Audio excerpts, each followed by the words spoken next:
কৃষি আমাদের প্রাণ, কৃষি কিন্তু দেশের লোককে বাঁচায় রাখতেছে। এক সময় স্বাধীনতার পর আমাদের জনসংখ্যা ছিল 7.5 কোটি, 7 কোটি, কেউ বলে 7.5 কোটি। সেই সময় যেই পরিমাণ কৃষি জমি ছিল, এখন কিন্তু তার চেয়ে কৃষি জমির সংখ্যা অনেক কমে গেছে, কিন্তু জনসংখ্যা প্রায় 17.5 থেকে 18 কোটি হয়ে গেছে।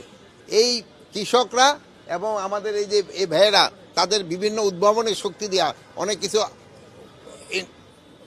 বানিয়ে এবং এই ধানের ক্ষেত্রে স্পেশালি করে আপনাদের কিন্তু সবাই মোটামুটি খাওয়ায় রাখতেছে।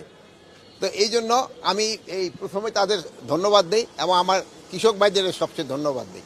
দেখা গেছে আমাদের যে পরিমাণ ধান সরকারি লেভেলে ক্রয় করার কথা, ওটার থেকে প্রায় আমার মনে হয় 10 ভাগের 1 ভাগও ক্রয় করা যায়নি।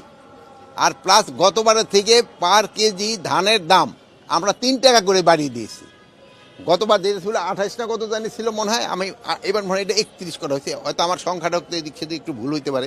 গতবার থেকে কিন্তু আমরা 3 টাকা করে বাড়িয়েছি এবং আমরা এবারও ইনস্ট্রাকশন দিয়েছি কৃষকরা ইসের কাছে বিক্রি করুক, কি জানি বলে এই যে আমাদের যে গোডাউনের খাদ্য অধিদপ্তরের কাছে। এই জন্য আর এরা অনেক সময় আছে যে আপনারা ওইটা একটু প্রচার করতে পারেন, যারা এদের কাছে যদি বিক্রি করে তবে বেশি লাভবান হবে।